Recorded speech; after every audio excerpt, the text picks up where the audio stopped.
Dans tous les secteurs d'activité, si vous prenez les marques emblématiques qui le composent, il y a fort à parier qu'elles sont souvent associées à un produit ou modèle phare qui a marqué leur histoire. L'iPhone pour Apple, le Big Mac pour McDonald's, la 911 pour Porsche ou la Air Force One pour Nike, vous l'aurez deviné, l'horlogerie n'y échappe pas. Aujourd'hui, je prends les 11 plus grandes marques d'horlogerie à mes yeux et je vous présente leurs modèles iconiques. C'est parti!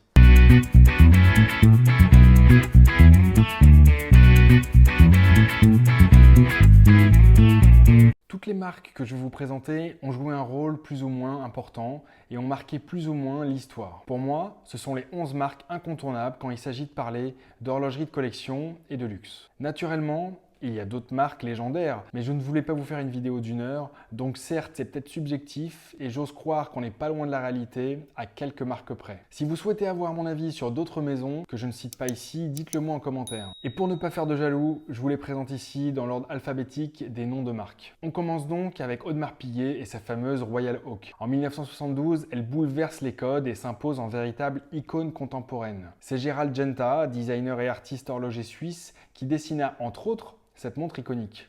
La première montre de sport de luxe fabriquée en acier, première fois qu'il était considéré comme un métal précieux dans l'histoire de l'horlogerie moderne. C'est ce qui lui a d'ailleurs valu des débuts difficiles avant que le modèle ne soit décliné dans les autres matériaux que l'on connaît aujourd'hui. Ce qui fait que cette montre est iconique, c'est la somme de sa boîte en acier, sa fameuse lunette octogonale vissée, son cadran tapisserie et son bracelet intégré. Affichée à 22 000 € en 41 mm, elle se trouve à partir de 25 000 € sur le marché parallèle. Chez Breguet, bien que maître historique de la complication de l'horlogerie et des montres à gousset, le modèle iconique que je retiens est la Type 20. Apparue en 1954 en quelques exemplaires, elle voit le jour en remportant un appel d'offres lancé par le ministère de la Guerre français afin de doter ses pilotes d'une montre chronographe ayant comme option d'un retour en vol le type 20, c'est-à-dire en actionnant un seul poussoir, le chronographe se remet à zéro et repart directement, ce qui permet un gain de temps pour le pilote dans ses calculs. En répondant et en remportant l'appel d'offres donc, Breguet est venu doter les pilotes français de ces chronographes de prestige. Aujourd'hui, le modèle contemporain remis au goût du jour se trouve en boutique à 15 000 €, mais des modèles d'occasion sont nettement plus abordables.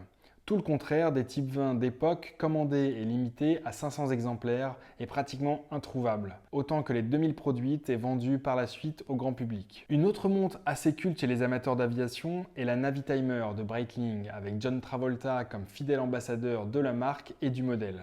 Chronographe et véritable instrument de navigation, elle est rapidement adoptée dans le monde des pilotes professionnels après son apparition en 1952. Sans grande complication, c'est surtout son cadran, clairement surchargé en outils de calcul, mais tout de même globalement lisible, qui la caractérise et la rend reconnaissable à plusieurs mètres. En vente à 7 700 € en boutique, le modèle d'occasion peut se trouver à moins de 5 000 € à date. Cartier, je vous le concède, n'est pas une marque de haute horlogerie, mais davantage de design horloger. Au début du XXe siècle, c'est avec la Santos que la marque frappe un grand coup, avec l'une des toutes premières montres bracelets conçues.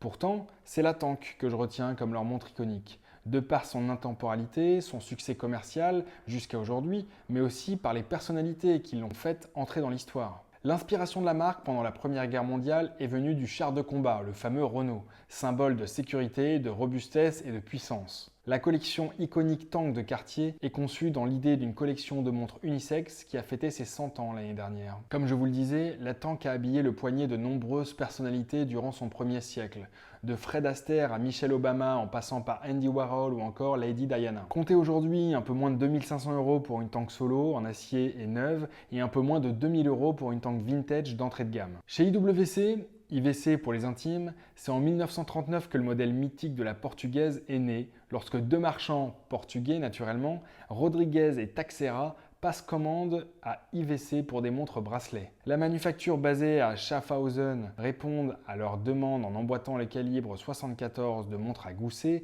au sein de boîtiers de grande taille. Cette production spéciale prend rapidement le nom de portugaise à cause de l'origine des acheteurs, vous l'aurez donc compris. Son succès est tout simplement dû à sa simplicité, à l'élégance de ses aiguilles, de ses chiffres arabes et de son chemin de fer lisible sur une grande ouverture de cadran. Aujourd'hui, on la trouve à partir de 7 150 € en boutique pour le modèle acier le plus simple et globalement entre 3 500 et 4 000 € sur des modèles vintage. Pour beaucoup, quand on dit Jaeger, on dit Reverso. Il faut savoir qu'à l'origine, Reverso est une vraie montre de sport. Et pas n'importe quel sport, le polo. Discipline reine de l'aristocratie britannique de l'entre-deux-guerres, le polo n'est pas une gentille promenade d'équestre, loin de là.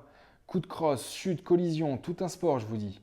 C'est ainsi qu'en début des années 1930, une époque où il était de bon ton de garder sa montre en toute occasion, les joueurs de polo cassaient régulièrement leur montre durant ce jeu aussi élégant qu'impitoyable. Pour protéger les fameuses toquantes, la manufacture Jaeger-LeCoultre imagine alors une montre dotée d'un boîtier réversible à 180 degrés résistant au choc. C'est cette caractéristique inédite qui lui donnera son nom, qui signifie en latin « je me retourne ». Logique. Personnalisable avec une déclinaison de complications et de matériaux, le succès a été instantané autour de cette montre qui marie, il faut le reconnaître, l'art, le luxe et l'horlogerie.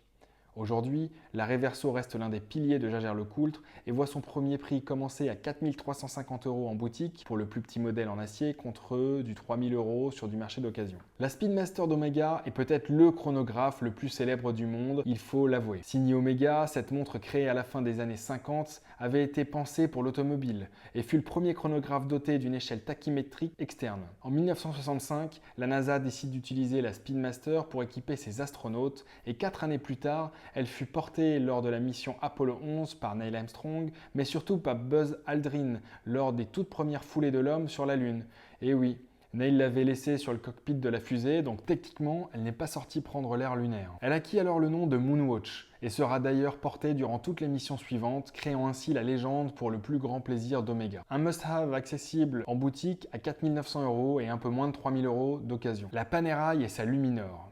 Bon, il faut le dire, Panerai c'est particulier. On aime, on n'aime pas, en tout cas, ça laisse pas indifférent. Leurs épaisses montres de plongée sont imposantes et résistantes. Marque italienne qui a été le fournisseur officiel de la marine du même pays avant le début de la Seconde Guerre mondiale, elle a su prouver sa résistance en milieu marin. Bien que ce ne soit pas son premier modèle, la Luminor qui depuis a été déclinée est apparue à l'issue de la Seconde Guerre mondiale et se caractérise par son pont protège-couronne ainsi que ses cornes fabriquées dans le même bloc d'acier que le boîtier en forme de coussin. Simple et efficace, c'est la classe du plongeur, je trouve.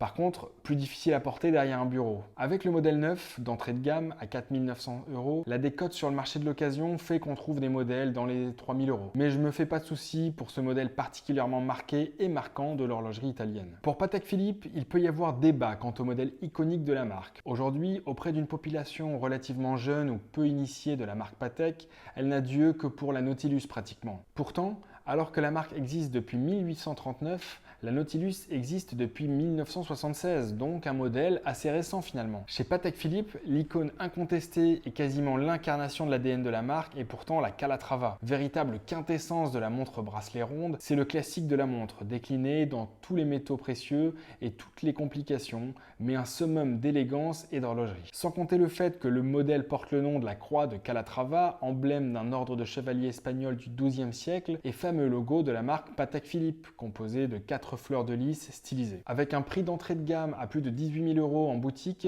certains modèles vintage peuvent être trouvés, bien que difficilement, à moins de 10 000 €. Bon, chez Rolex, pas de sujet, la montre incontournable est naturellement la Submariner. Montre de plongée par excellence, elle a fixé les standards depuis le début des années 50 chez les plongeurs professionnels. Étanche à 100 mètres puis 300 mètres, lunettes tournantes unidirectionnelles, lisibilité sous l'eau proche de la perfection, robustesse, calibre, bref, toutes ces caractéristiques en font sa simplicité et sa reconnaissabilité. Portée par les plus grands, Sean Connery, Roger Moore, Steve McQueen et la liste est longue, elle accédera au rang d'icône rapidement. Déclinée en diverses variantes avec des lunettes et cadrans de couleurs différentes, j'ai consacré une vidéo au modèle sorti pour fêter ses 50 ans dont vous retrouverez le lien de la vidéo juste ici. Une montre donc incontournable, proposée chez Rolex à partir de 7 550 € pour le modèle sans date et en acier, que vous pourrez trouver en vintage à partir de 7 000 € si vous avez de la chance. Chez Tag Heuer, pas de débat non plus. C'est la fameuse Monaco qui sublime la marque depuis sa sortie en 1963. Premier chronographe automatique carré au monde, il a bouleversé les codes de l'époque, notamment avec sa forme, ses dimensions et sa couronne positionnée à 9 heures sur le modèle origine à cause de l'utilisation du calibre 11, un mouvement automatique doté d'un micro-rotor complété par un modèle chronographe monté à l'envers. Mais la légende de la Tag Heuer Monaco est véritablement née au poignet de Steve McQueen, Damon dans le film Le Mans en 1971. Un choix de l'acteur lui-même qui voulait jouer au mieux son ami et pilote Joe Seifer qui en portait une. Une montre mythique proposée sur le site de Tag à 6 000 € aujourd'hui, mais qui se trouve en vintage aux alentours de 3 000 3 500 € pour certains modèles, chronographes évidemment, sinon c'est pas drôle. Bon, vous avez maintenant un aperçu complet des modèles iconiques des plus grandes marques horlogères. Évidemment, les modèles de légende sont nombreuses et les marques qui ont marqué l'histoire aussi. N'hésitez pas à me dire en commentaire celle que vous préférez ou dont vous aimeriez avoir une vidéo dédiée. Si vous souhaitez que j'étende les montres iconiques aux autres marques horlogères, dites-le moi aussi. En attendant, je vous dis à la prochaine pour une autre vidéo. Salut!